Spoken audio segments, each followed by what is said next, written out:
Now let's begin.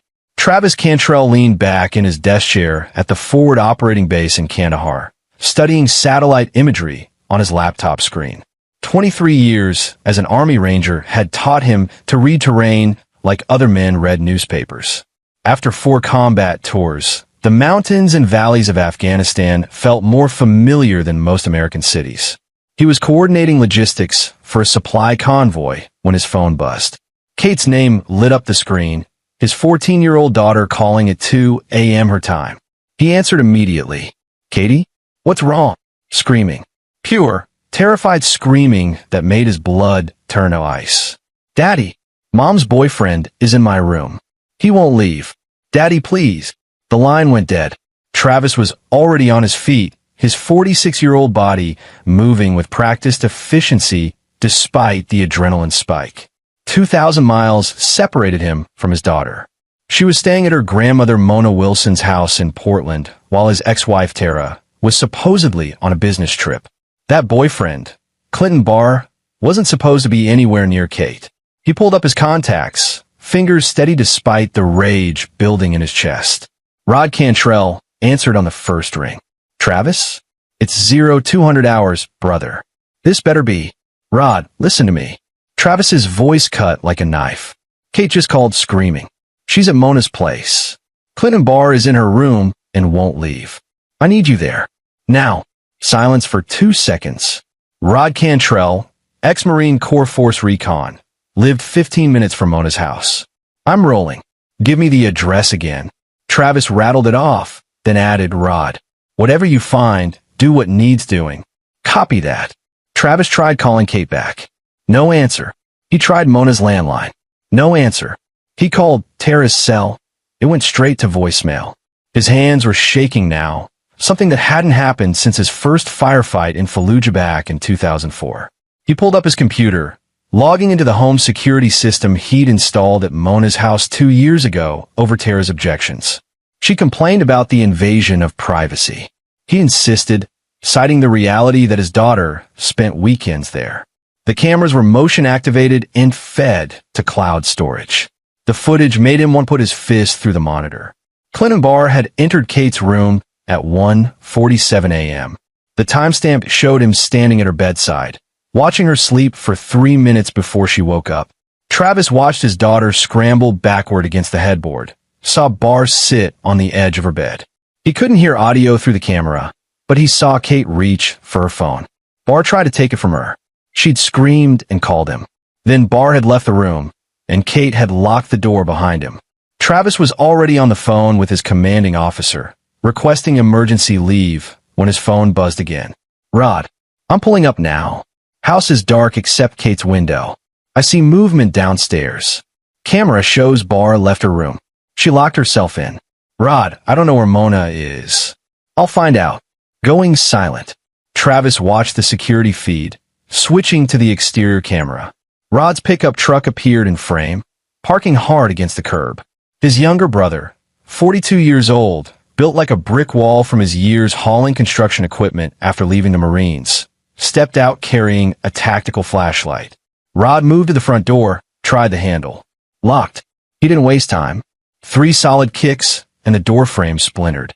Travis watched him disappear inside. The interior cameras picked up Rod moving through the house with the smooth efficiency of someone who'd cleared buildings in Ramadi. Living room clear. Kitchen clear. He found Mona in the downstairs guest room, passed out cold with an empty wine bottle on the nightstand and a pill bottle next to it. Rod checked her pulse, then moved on. He found Clinton Barr in the hallway outside Kate's room. What happened next was fast and brutal. Barr turned, started to say something. Rod's flashlight caught him across the jaw. Barr stumbled back, tried to run. Rod grabbed him by the collar, slammed him against the wall hard enough to crack the drywall. Travis couldn't hear the conversation, but he saw Barr's mouth moving, saw him point toward Kate's door like he was offering explanations. Rod didn't appear interested. He dragged Barr down the stairs. The exterior camera showed Rod throwing Barr onto the front lawn. Barr got up, started toward his car. A black Audi parked in the driveway. Rod cut him off. Whatever Rod said made Barr take a swing. Big mistake. Rod ducked under it, drove his fist into Barr's solar plexus, then delivered an uppercut that dropped him like a stone. Neighbors' lights were coming on. Travis saw Rod pull out his phone, make a call. Within minutes, Portland Police Department cruisers arrived, light bars painting the neighborhood in red and blue. Travis watched officers approach Rod, who stood over Barr's unconscious form. The conversation looked heated. One officer gestured toward Barr, then toward the house. Rod pointed at Kate's window. More officers arrived. An ambulance pulled up. Then Travis's phone rang. Portland PD. Is this Travis Cantrell? Speaking. This is Sergeant Wallace Herman, Portland PD. Your brother Rod Cantrell gave me this number. Sir, we need to ask you some questions about tonight's incident. My daughter called me terrified at 0200 hours. A grown man was in her bedroom. My brother responded to protect her. What questions do you have? Travis kept his voice level, professional. Years of briefings with officers who outranked him had taught him how to navigate authority. Sir, your brother. Jesus Christ, what did you people do in the military? Clinton Barr has a broken jaw, 3 cracked ribs, and a concussion. Your brother claims self-defense, says Barr swung first, and we've got neighbors who corroborate that. But the initial assault inside the house. Sergeant Herman, I have security footage from inside that house. Time stamped. Would you like me to send it to you? Silence. Then, yes, sir. That would be very helpful. I'll email it immediately. You'll see Clinton Barr enter my 14-year-old daughter's bedroom at 0147 hours while she slept. You'll see him watch her sleep. You'll see him refuse to leave when she woke up. You'll see her call me in terror. And you'll see my brother arrive and remove a predator from proximity to a child. Sergeant Herman, I've spent 23 years defending this country. I'm currently deployed in Afghanistan. I trusted my daughter's safety to her grandmother and her mother. Instead, I find a man I've never met or approved of in her bedroom at 2 in the morning. What would you have done? Another pause. I understand, sir. We'll need to speak with your daughter, with Mrs. Wilson, and we'll need that footage.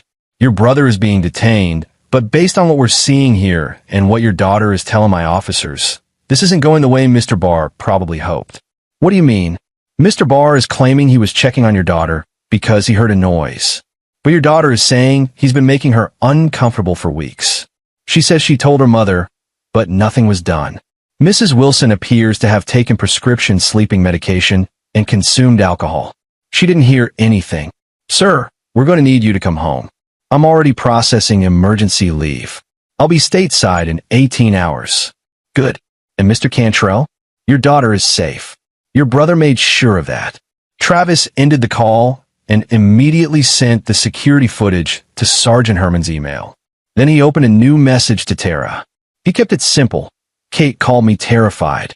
Your boyfriend was in her room at 2 a.m. Rod handled it. Police involved. I'm coming home. We need to talk. Now. He hit send, then stared at the screen showing Kate's window. His daughter was sitting on her bed, wrapped in a blanket, talking to a female police officer. She looked small and scared and nothing like the confident girl who'd hug him goodbye when he deployed 6 months ago. Travis Cantrell had spent his adult life in the world's worst places, facing down enemies who wanted him dead. He'd led men through ambushes in Mogadishu, cleared caves in Tora Bora, raided compounds in Baghdad. He'd earned a chest full of medals and 3 Purple Hearts. But sitting in that office 7,000 miles from his daughter, unable to protect her from a threat that had invaded her bedroom, that was a different kind of hell. His phone buzzed. Rod, texting from a police car. Kate's okay. Talking to cops. They're taking photos of Barr's creep show. They found a phone in his pocket with Kate's window in the photo gallery. Pictures from outside the house. Different nights. Brother, this was not his first time. Travis read the message 3 times, his jaw clenching tighter with each pass. Then he opened his laptop and typed Clinton Barr's name into a search engine. What came back made everything click into focus. Clinton Barr, 41 years old, worked as a pharmaceutical sales representative. Divorced twice. No criminal record, that was important. No red flags that would show up on a standard background check. But Travis knew how to dig deeper. He logged into databases most civilians didn't know existed, called in favors from intelligence contacts he'd worked with over the years. Clinton Barr had moved to Portland 8 months ago from Sacramento. Before that, Phoenix. Before that, Denver. He changed cities every year or two. In each location, he dated women with teenage daughters. In Sacramento, there'd been a restraining order filed by an ex-girlfriend. It had been dropped after a week, the court record sealed. Travis found them anyway. The girlfriend's daughter had complained about Barr's inappropriate attention. No charges were filed. The relationship ended. Barr moved. In Phoenix, similar pattern. Dated a single mother for 4 months. The relationship ended abruptly. No legal action, but Travis found the mother's name and cross-referenced it. She'd moved to Ohio immediately after the breakup, taking her daughter with her. Denver showed the same pattern. Clinton Barr was a hunter. He selected single mothers, charmed them, gained access to their daughters, and when things got too close to exposure, he moved on. He'd refined his technique over years. No criminal record because he never pushed far enough to guarantee prosecution. He relied on mothers' denial, on girls being too scared to speak up, on the benefit of doubt. Until tonight, Travis downloaded everything he found, organized it into folders, and sent copies to Sergeant Herman with a simple note: background on Clinton Barr. You might want to contact law enforcement in Sacramento, Phoenix, and Denver. Then he started making calls. Emergency leave approved. Flights arranged. He'd be in Portland in 16 hours. But he also made another call. This one to Antonio Hendricks, a former Ranger who'd left the service and now worked in private security. More specifically, information security. Travis, brother, it's the middle of the night. I need a favor. I need everything you can find on a man named Clinton Barr. I'm sending you his information. I need his financial records, his online activity, his social media, his communications. Everything. Travis, that's legal gray area, I know. Antonio, this man was in my daughter's bedroom at 2 in the morning. He's done this before. I need to know everything about him. Silence. Then, send me what you have. I'll call you back in 4 hours. Travis sent the information, then filed his intelligence report for the convoy operation he'd been working on. His replacement would take over when his leave started. He packed his gear mechanically, his mind already thousands of miles away. At 0600 hours, his phone rang. Tara. Travis, what the hell happened? The police called me. Where are you? I'm in Seattle. I told you, business trip. You left our 14-year-old daughter with your mother and your boyfriend. Your mother got drunk and took sleeping pills. Your boyfriend entered Kate's room at 2 in the morning and refused to leave when she told him to. She called me terrified. Rod saved her. Barr is in the hospital. Kate is traumatized. And you're asking me what happened? He heard her crying. I didn't know. Clinton said he'd stay at his place. I told him not to come over. Tara, he's been photographing her. The police found pictures on his phone. Pictures taken from outside the house. He's been watching her. The crying stopped. What? Your boyfriend is a predator. The police are investigating him. I'm flying home. And Tara, we're going to have a conversation about custody. Travis, you can't. I absolutely can. You put our daughter in danger. You ignored her when she told you he made her uncomfortable. You left her with a drunk grandmother and a predator. I will do whatever it takes to protect Kate. We'll talk when I land. He ended the call. The next 16 hours passed in a blur of transport flights and connections. Travis landed at Portland International Airport at 2,300 hours local time. Rod was waiting at baggage claim, looking like he'd gone 10 rounds. His right hand was bandaged, and he had a cut above his eyebrow. They filed charges against you? Travis asked, pulling his brother into a brief hug. Nope. Barr tried to claim assault, but the security footage you sent torpedoed that. Plus, 3 neighbors saw him swing first outside. Self-defense, clear cut. They cut me loose after 6 hours. Kate's statement sealed it. She told them everything. How he'd been staring at her, making comments about her body, finding excuses to touch her shoulder or her back. How she told Tara, and Tara said she was overreacting. Rod's expression darkened. They're building a case against him. Found those photos you mentioned. Also found browser history on his laptop that the cybercrimes unit is very interested in. Where is he now? Hospital, under guard. They're treating the concussion and the broken jaw. Then he's being arrested. They got a warrant for his apartment and found more photos. Not just of Kate, of other girls. They're trying to identify them. Travis felt something cold settle in his chest. Did they identify any of them? Two so far, both from his previous relationships. Sacramento and Phoenix police are opening investigations based on what Portland found. They walked to Rod's truck in silence.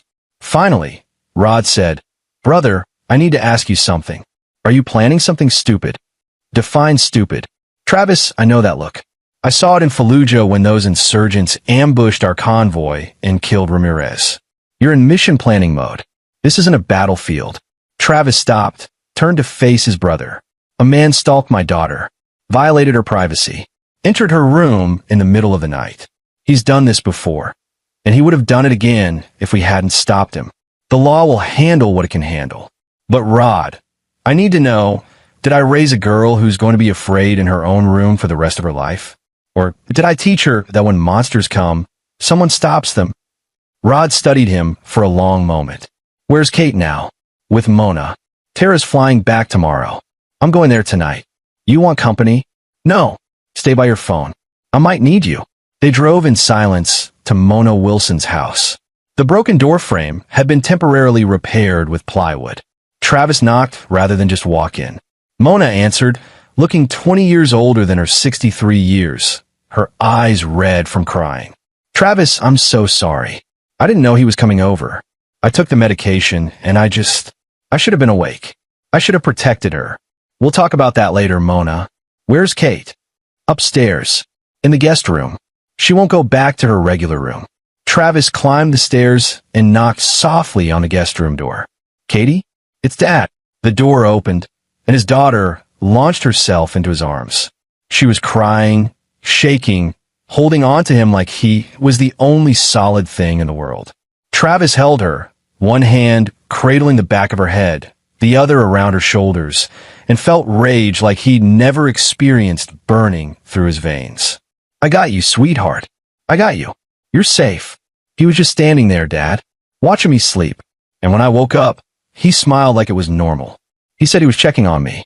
But the way he looked at me, she broke down again. Travis guided her to the bed, sat down with her, let her cry into his shoulder. When she finally quieted, he said gently, Kate, I need you to tell me everything. From the beginning. Every time he made you uncomfortable. Everything you told Mom. Everything. She talked for an hour. Travis recorded it on his phone with her permission, his expression never changing even as his hands clenched into fists. When she finished, he said, You did the right thing calling me. You're the bravest person I know. Uncle Rod scared me when he broke down the door. He looked so angry. He was protecting you. That's what family does. And Katie, I promise you this. Clinton Barr will never hurt you again. Or anyone else. I promise. She looked up at him with those eyes that reminded him of her mother before everything went wrong. What are you going to do? I'm going to make sure justice happens. The right way. It was a lie, but a necessary one. The next morning, Travis met with Sergeant Wallace Herman at Portland PD headquarters. The detective was a solid man in his mid-50s, with the tired eyes of someone who'd seen too much. Mr. Cantrell, thank you for coming in. We've been analyzing the evidence from Clinton Barr's apartment and electronic devices. I wanted to update you personally. I appreciate that. Herman pulled out a folder. We identified 8 additional girls from photos on Barr's computer, ages 13 to 16. All daughters of women he dated over the past 6 years. We've contacted law enforcement in every jurisdiction. Some of these girls have been willing to talk. Others, their mothers don't want them involved. But we're building a strong case. Possession of illicit images, stalking, attempted unlawful entry. We can make charges stick in Oregon. The other jurisdictions are working their own cases. What about what he did to Kate? Being in her room? Herman's expression tightened. That's trickier. Technically, he was a guest in the house. Your ex-mother-in-law admits she gave him permission to visit. He claims he heard a noise and was checking on Kate out of concern, without evidence of explicit intent. He photographed her through her window multiple nights, which gets us stalking charges. But the actual entry into the room, without proof he intended physical harm or assault. Our prosecutor is being cautious. She wants to make sure anything we file sticks. She doesn't want him walking on a technicality. Travis leaned forward. Detective, I've spent 23 years in the Army. I've seen how bureaucracy works. I understand building cases. But I need you to understand something. My daughter is terrified. That man violated her sense of safety. If the law can't guarantee he pays for that, people find other ways to get justice. Herman met his eyes. Mr. Cantrell, I understand your frustration. But I need to be clear, vigilante action would make you the criminal. It would also potentially compromise our case. If anything happens to Clinton Barr outside the legal system, it gives his lawyers ammunition. It could set him free. I hear you. Do you? Because I've dealt with military men before. I know how you think. The world isn't black and white. The system isn't perfect. But it's what we have. Travis stood. Keep me updated on the case. I want to know every development. We will. And Mr. Cantrell, your daughter is lucky to have you. Travis left the police station and drove to a coffee shop 3 blocks away, where Antonio Hendricks was waiting in a back booth with a laptop. Tell me everything, Travis said. Antonio slid a thumb drive across the table. Clinton Barr is meticulous about covering his tracks, but he's not a professional. I got into his email, his cloud storage, his social media. The man has a system. He targets single mothers through dating apps. He specifically searches for women with daughters in the 12 to 16 age range. He builds a profile, financially stable enough to not be desperate, lonely enough to trust quickly, and crucially, women who've had bad experiences with law enforcement or the legal system. Why that last part? Because they're less likely to press charges if things go south. Look at this. Antonio pulled up files on his laptop. 3 of his ex-girlfriends had restraining orders against former partners. 2 were involved in custody battles. 1 had a brother who went to prison. Barr selects for women who distrust the system. When their daughters complain, the mothers rationalize it away because getting authorities involved feels dangerous or futile. Travis studied the screen. He's a predator with a methodology. Worse than that, he's networked. I found encrypted communications with 4 other men. They share strategies, tips on avoiding prosecution, which states have weaker laws, how to select targets. It's a goddamn hunting club. Names. I need names. Already on the drive. But Travis, you can't just. I'm not going to kill anyone, if that's what you're worried about. That's exactly what I'm worried about. Travis pocketed the thumb drive. The law is going to handle what it can handle. But these men have been operating for years because they've found the seams in the system. They've learned how to exploit weaknesses. I'm just going to close those seams. By doing what? I haven't decided yet. But Antonio, think about it. These men rely on silence, on shame, on mothers who don't believe their daughters, on prosecutors who won't file charges without perfect evidence, on moving to new cities before patterns emerge. They build a system that protects them. I'm going to dismantle it. Antonio closed his laptop. I didn't give you this information. You didn't. And Travis, whatever you do, don't leave evidence pointing back to you. You've got a daughter who needs you out of prison. Travis spent the next 2 days gathering information. He reviewed everything Antonio had provided, cross-referenced it with public records, built profiles on each of the 4 men in Barr's network. Then he started making calls. The first was to Omar Shannon, an investigative journalist he'd met during his 2nd tour in Iraq. Shannon had embedded with Travis's unit and stayed in touch over the years. Travis Cantrell, long time. What can I do for you? I've got a story for you. A network of predators targeting children. Organized methodology. Multiple states. Electronic evidence. Police involvement in at least 3 jurisdictions. Interested? Send me what you have. Travis sent a carefully curated package of information. Enough to start an investigation. Not enough to compromise any potential criminal cases. Shannon called back 3 hours later. Jesus Christ, Travis. Where did you get this? Sources I can't name. But it's solid. Can you run with it? I can pitch it to my editor. This could be a series. Multi-part investigation.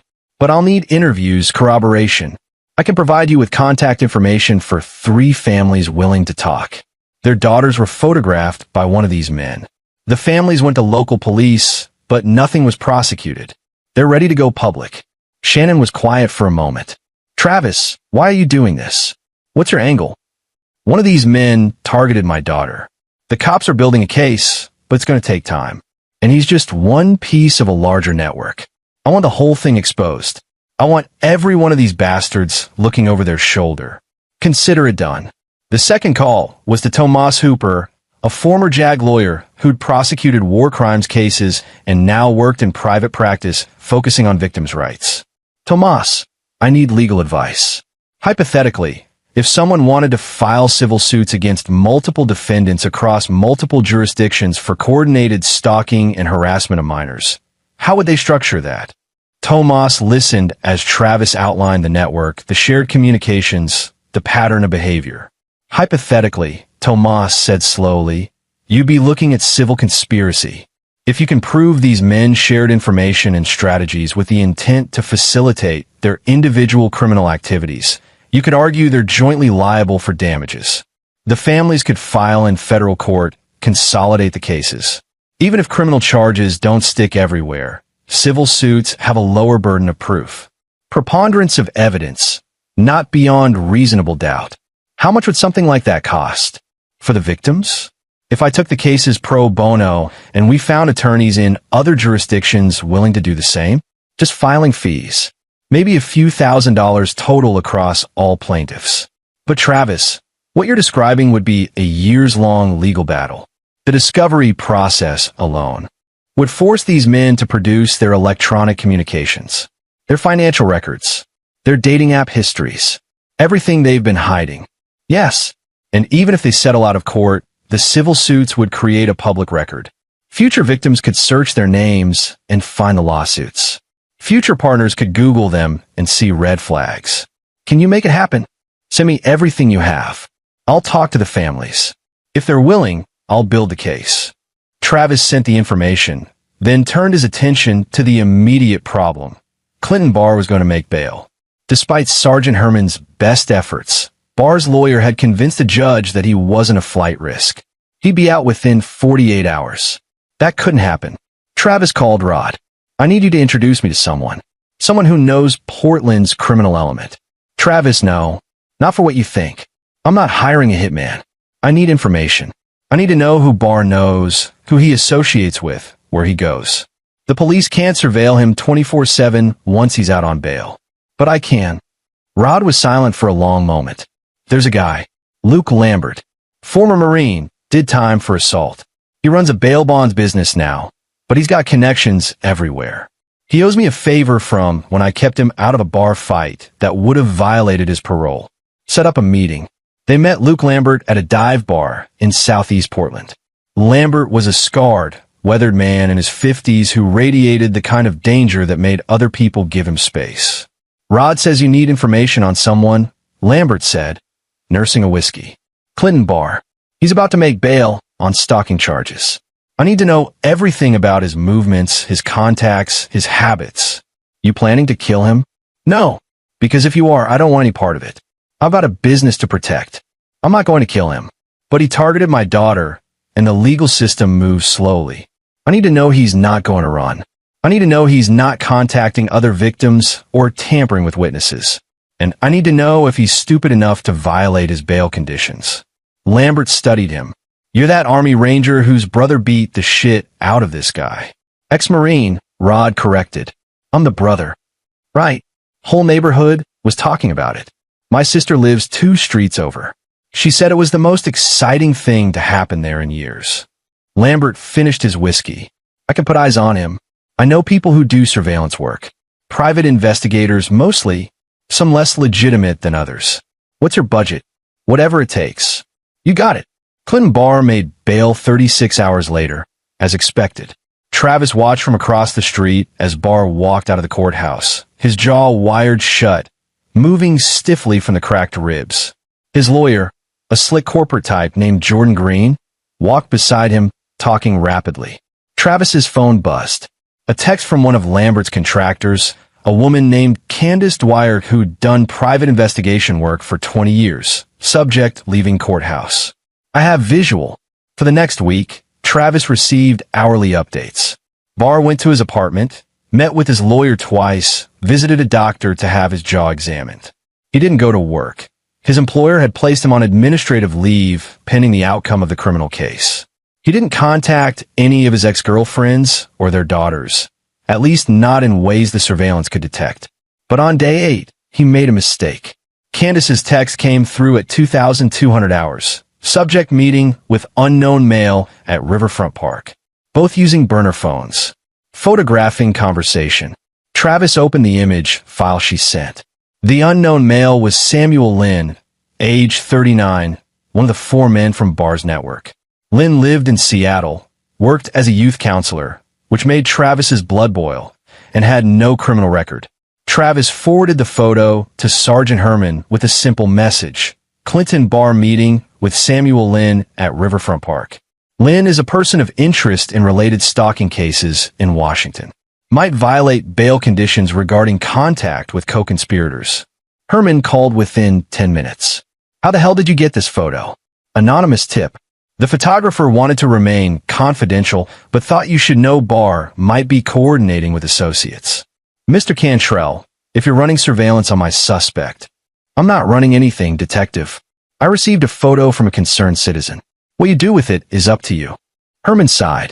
I'll have our team verify this. If Barr is meeting with other suspects in related investigations, that's a problem. His bail conditions specifically prohibit contact with potential witnesses or co-defendants. Glad I could help. 2 days later, Barr was back in custody. His bail was revoked after Portland PD confirmed he'd met with Lynn and 2 other members of his network. The prosecutor filed additional charges: conspiracy to tamper with witnesses, violation of bail conditions. Travis received a call from Tara requesting a meeting. They sat in a neutral coffee shop, neither ordering anything. I'm moving back to Portland permanently, Tara said. I quit my job in Seattle. Kate needs stability, and I need to be here. Good. She needs her mother. But Tara, we need to discuss custody. I know. I spoke with my lawyer. He advised me that fighting you would be futile given what happened. Kate told me she wants to live with you when you're stateside. I'm not going to fight that. Travis nodded. I appreciate that. When I'm deployed, she can stay with you if she's comfortable with that. But Tara, you need therapy. We both do. When we went through with this, we need to process it. I already started. Twice a week. She looked at him, and for the first time in years, he saw the woman he'd married. Travis, I'm so sorry. I should have listened to her. I thought she was just being dramatic, just resisting the idea of me dating. I thought Clinton was a nice guy. I did background checks. The background checks wouldn't have shown anything. He's been careful. But Tara, that's why we listen to our kids. Kate has good instincts. We need to trust them. I know that now. They talked for another hour, working out details. It was the most civil conversation they'd had since the divorce 4 years ago. As they were leaving, Tara said, "What's going to happen to Clinton?" The prosecutor thinks she can get him 5 to 7 years. The other jurisdictions are filing charges too. He'll be in prison for a long time. Good. I hope he rots there. Travis didn't mention what else he had planned. Omar Shannon's expose published 2 weeks later. It was a devastating piece of investigative journalism. The network. How organized predators target single mothers to access their daughters. The article named all 5 men, detailed their methodologies, included interviews with 6 families, and presented electronic evidence of their coordination. The story went viral. Within 24 hours, it was picked up by national news outlets. Within 48 hours, law enforcement in 8 states had open investigations. Within a week, 3 of the men had been arrested. Samuel Lynn killed himself in his apartment before Seattle police could execute their warrant. Travis didn't feel sympathy. The civil suits Tomas Hooper filed on behalf of 12 families hit like a coordinated artillery strike. Even with their assets frozen and their reputations destroyed, the men fought the lawsuits. Discovery forced them to turn over everything: computers, phones, financial records, communications. The evidence that emerged was damning. Group chats where they shared photos and traded advice. Financial records showing payments to lawyers to make restraining orders disappear. Dating app communications where they specifically targeted vulnerable women. 3 of the remaining 4 men settled out of court, paying substantial damages to the families and accepting permanent restraining orders. The 4th, a man named Curtis Ingram from Denver, tried to fight it. His case went to trial. The jury awarded the plaintiffs $4.7 million in damages. Ingram declared bankruptcy, but the judgment would follow him for the rest of his life. Clinton Barr's criminal trial took place 9 months after that night in Kate's room. Travis sat in the courtroom every day, watching the prosecutor dismantle Barr's defense piece by piece. The security camera footage played on screens throughout the courtroom. Jurors watched Barr enter Kate's room, stand at her bedside, refuse to leave when she told him to. They saw the terror on a 14-year-old girl's face. The prosecutor presented the photos from Barr's phone. Images of Kate through her window, taken over weeks. Photos of other girls from other relationships. Digital evidence of his communications with the network. Kate testified. Travis had prepared her for this, but watching his daughter on the witness stand, describing her fear and violation, was one of the hardest things he'd ever endured. She was strong, though. She looked Barr in the eye and told the jury exactly what he'd done, how he'd made her feel unsafe in her own home. Rod testified about what he'd found when he broke down that door. The responding officers testified. Mona Wilson testified, weeping, about her failure to protect her granddaughter. The defense argued that Barr had been checking on a child he cared about, that he'd never touched her inappropriately, that this was all a misunderstanding blown out of proportion by an overprotective father with military training and a tendency toward violence. The jury deliberated for 3 hours. Guilty on all charges: stalking, possession of illicit images, attempted assault of a minor, conspiracy to commit crimes against children. The judge sentenced him to 12 years in state prison, with requirements to register as a sex offender upon release. Travis walked out of the courthouse with Kate beside him, Rod on his other side, and Tara behind them. The media was waiting. Omar Shannon's article had made this a national story, but Travis ignored them all. He'd given his statement through his lawyer. Justice had been served, his daughter was healing, and he hoped this case would encourage other families to come forward. What he didn't say publicly was what he told Kate that night over dinner at their favorite restaurant. "You were so brave in that courtroom, Katie. I'm proud of you. I was scared, but I kept thinking about what you told me, that sometimes doing the right thing is scary, but we do it anyway." "That's exactly right. Dad, are you going to go back to Afghanistan?" Travis had been thinking about this question for months. His current deployment would end in 2 months. He had enough time in service to retire with full benefits. Or he could re-up for another tour. "I'm going to retire," he said. "I've served 23 years. That's enough. You need me here, and I want to be here." Kate smiled, the first real smile he'd seen from her in months. "What will you do?" "I've been talking to some people. There's an organization that helps families navigate the legal system when their children are victims of predators. They need someone with military experience to run their security and investigation division. I think I'd be good at that." "You'd be great at that." Rod raised his beer. To new beginnings and bad guys getting what they deserve. They clinked glasses. 3 months later, Travis started his new job. The organization, Children's Defense Alliance, gave him resources and authority to help families nationwide. He built a network of former military and law enforcement personnel who volunteer their expertise.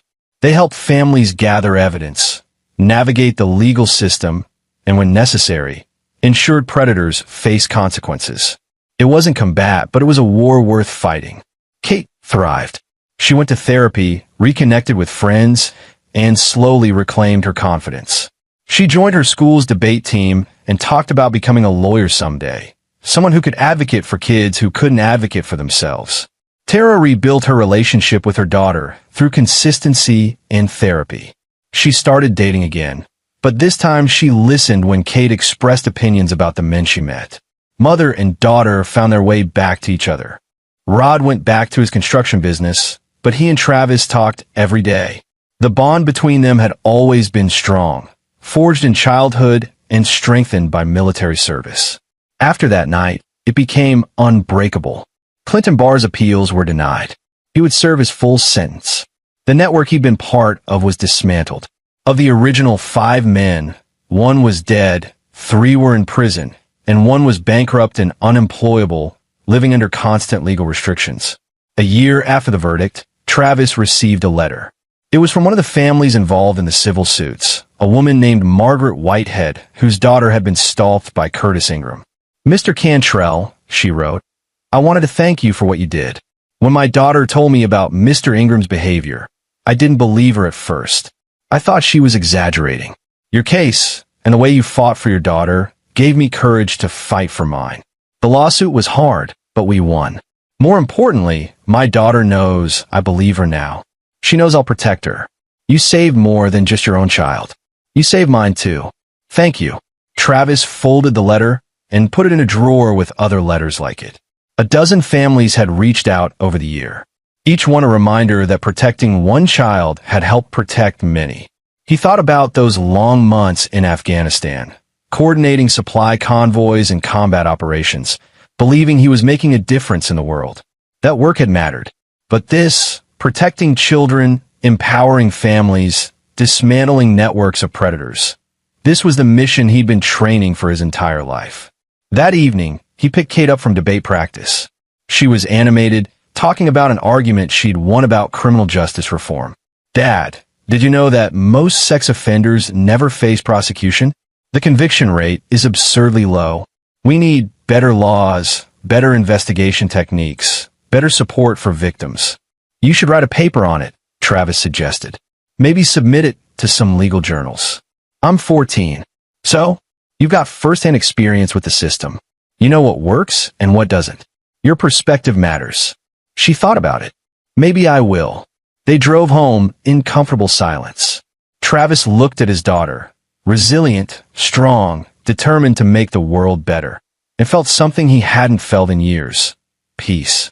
He'd spent 2 decades fighting wars overseas, but the most important battle he'd ever fought was the one for his daughter's safety and future. And he'd won, not because he'd been the strongest or the most ruthless, but because he'd been smart, methodical, and willing to use every resource at his disposal. He'd worked within the system where possible and around it when necessary.